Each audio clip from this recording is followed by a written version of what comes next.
379. That is the staggering number of documented selfie-related deaths recorded globally between 2008 and 2021. Nearly 400 times the basic human desire to capture and project our own reflection ended in tragedy. It's an absolutely shocking statistic, right?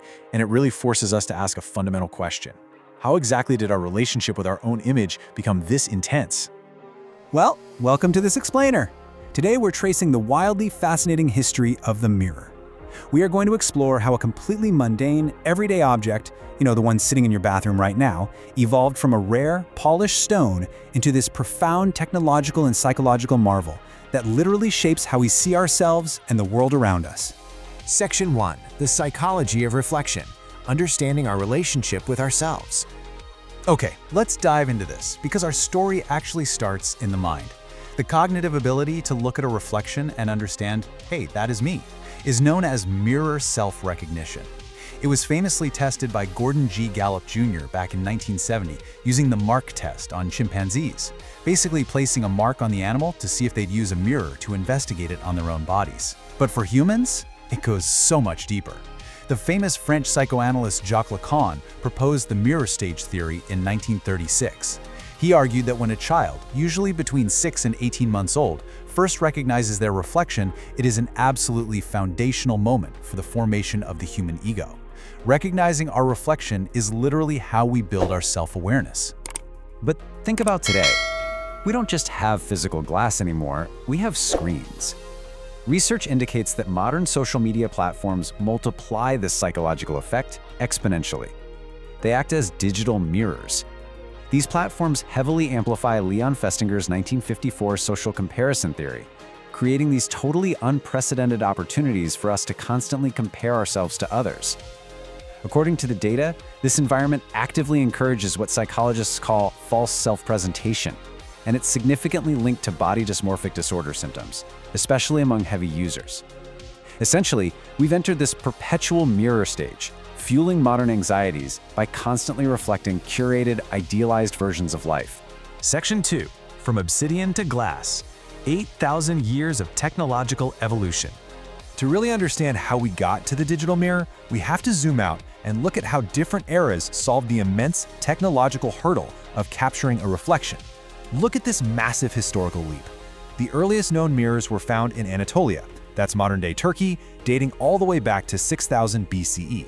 But they weren't glass, they were made from polished obsidian, which is a dark volcanic stone. By 2900 BCE, we see a leap to polished bronze mirrors in Egypt, usually associated with sun gods and the ultra-elite. But the true glass revolution, that didn't hit its stride until the 1400s with the Venetian mercury mirrors, which were incredibly highly prized. That dominance actually held for 4 centuries until 1835, when a chemist named Justus von Liebig invented the silver nitrate process. So, we went from scraping volcanic rock all the way to complex chemical silvering. Section 3. The Venetian Mirror Monopoly, a secret kept on Murano. That medieval jump to glass brings us to a highly lucrative and incredibly dangerous era. Let's move to Venice and see how this builds, because the Venetian process itself was as ingenious as it was lethal. First, artisans had to flatten pieces of blown glass. Then, they meticulously deposited thin layers of tin onto the glass plates. Next, they sanded that tin down to a perfectly smooth surface. And finally, and this is the wild part, they covered it with a layer of liquid mercury, smoothing it out with stone and woolen stamps. The result was a spectacularly reflective surface, completely unmatched in human history. To protect this massive trade secret, Venice confined its mirror makers to the island of Murano, quite literally under threat of execution if they left or shared the recipe. So, the crucial point is the stark contrast between the incredible vanity of the era and its very dark reality. In 1684, through some really aggressive industrial espionage, the French finally broke the Venetian monopoly. This allowed King Louis XIV to decorate his spectacular Hall of Mirrors at Versailles with 357 brilliant mercury mirrors. It was the ultimate display of wealth and power. But on the other side of this opulence was a devastating human cost. Because mercury is highly toxic, the artisans working in these factories suffered severe poisoning. The average life expectancy of a Venetian mirror maker was no more than 10 working years. 10 years. And that lethal reality remained the standard until a massive breakthrough. In 1835, Austrian chemist Justus von Liebig invented the silver nitrate process. By using a chemical deposition method, basically spraying a thin layer of silver onto a glass plate, he entirely eliminated the need for toxic mercury. It was a real game changer. This single chemical innovation not only saved countless workers' lives, but it drastically reduced production costs, paving the way for the modern, mass-produced mirrors we all use today. Section 4. A billion-dollar global industry. The scale of modern manufacturing. With mass production fully unlocked, let's pivot from history to the sheer, staggering scale of the industry today. 10 billion. To put that into perspective, that is the estimated number of mirrors sitting in people's homes, cars, and buildings around the world right now. The mirror transitioned from a rare, lethal luxury object for kings into literally one of the most ubiquitous technologies on the planet. And this brilliantly illustrates just how massive the business of reflection has become. The global mirror glass market was valued at roughly $12.4 billion in 2025. But look at that projection for 2034. It's expected to rocket up to $21.8 billion. This explosive growth isn't just about bathroom mirrors, though. It's being heavily driven by the booming construction industry, the expansion of concentrated solar energy power plants, and advanced automotive manufacturing. But we have to connect those massive financial numbers to environmental reality.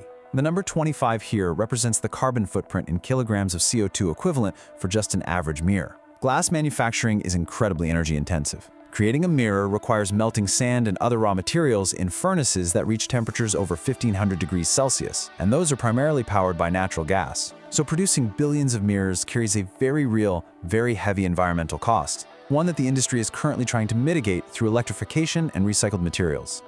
So, if we look at where all this glass actually comes from, the Asia-Pacific region absolutely dominates the modern supply chain, holding 41.3% of the market share. That's largely driven by Chinese production, massive construction, and those solar projects we mentioned. North America follows at 24.6%, fueled largely by renovations and, interestingly enough, the transition to electric vehicles. Europe then sits at 20.4%, focusing heavily on premium demand and strict energy efficiency codes. Section 5. The smart mirror future. From passive glass to active AI. This global supply chain is currently preparing for the next massive leap, taking us from passive glass to active AI. We are truly entering the sci-fi reality of our near future. Now, what's really interesting about this slide is the total shift in functionality. Traditional mirrors are passive. They're highly reflective, incredibly durable, cheap to make, and importantly, they maintain your total privacy. Smart mirrors and camera monitor systems, on the other hand, are active devices. They integrate AI, displays, and sensors. They are highly complex, way more expensive, and are fully capable of biometric data collection, meaning your mirror can now literally look back at you, analyze your skin, or even track your fitness. And we're already seeing this active technology take over the automotive world. Camera monitor systems, or CMS, are actively replacing physical exterior car mirrors. Why do that? Well, because removing bulky side mirrors reduces a vehicle's aerodynamic drag by 5%, which crucially extends the battery range of electric vehicles. These systems also embed cameras to monitor if the driver is getting drowsy. This isn't just a gimmick either. Regulatory changes, specifically EU regulation UNECE R158, are actively driving the death of the physical car mirror in Europe in favor of these digital systems to save fuel and improve road safety.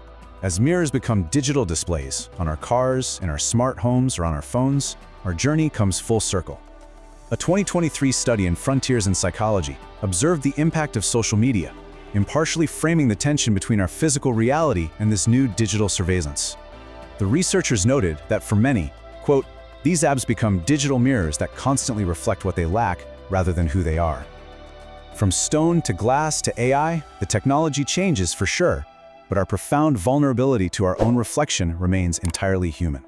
As we move from simple glass to active algorithms and screens that track our eyes and measure our worth, we're left to contemplate our daily relationship with the reflective surfaces that surround us. So the next time you look into a screen or a piece of glass, ask yourself, are we using the digital mirror or is it using us? Thank you so much for joining me for this explainer, and keep questioning what you see.